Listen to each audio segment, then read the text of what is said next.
Hi, I'm Mary Ellen Collins, and I want to ask you a question. Do you know what it means to be a founder? Have you ever created something that just comes with lots of responsibility, but most importantly, it comes with the characteristics of humility and obedience? If I haven't met you yet, I'm the founder of the Motherless Daughters Ministry, and I'm excited to bring you this Monday morning ministry moments. And I thank you for spending your precious gift of time with me. And I want to share with you just some thoughts about being a founder. People will say to me, your ministry. And I always correct them because it's not, it's God's ministry, not mine. So what does it mean when you gain the title of a founder? Well, the first thing I really believe it means that you're obedient to God's nudge.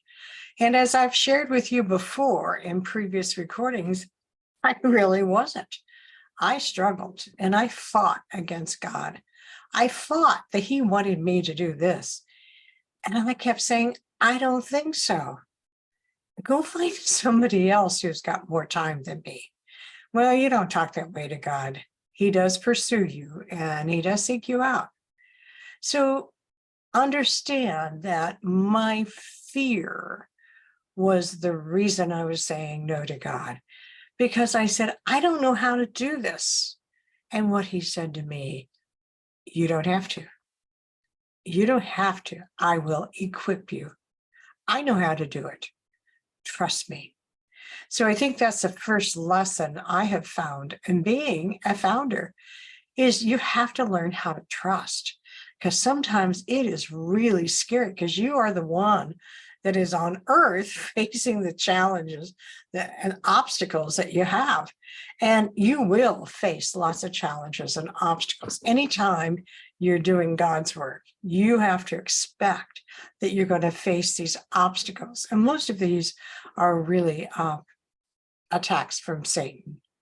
So the number one thing in being a founder is what I've said is that you have to learn how to trust, because sometimes you are clueless about how to get things done and you have to turn to God. And lesson number two, I think that's important is that you have to have obedience. That piece is absolutely amazing. So many times I step out, I don't know where I'm going. There was a poem one time, it said, when you come to the edge of the cliff, you will either step off in the darkness and learn how to fly.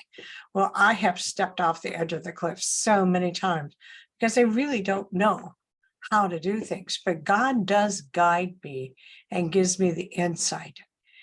The third lesson I think is so important is that I have faith in God and I can trust Him that He's leading me where He wants His ministry to go. I'm only His servant. I'm only being obedient. And obedience is something that's not easy to do, particularly when you think, I am tired. I've done that before. And God says, it's okay, do it again. And you think, oh, no, not again.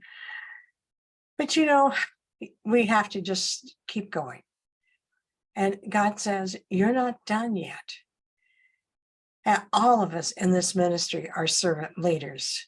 We are here to do God's will and listen to His direction for you and all the women we serve.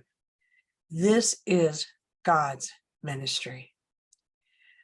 I will ask you to share if you can relate to my story, but really to leave you on a prayer to be able to listen to God's word and to step out in obedience.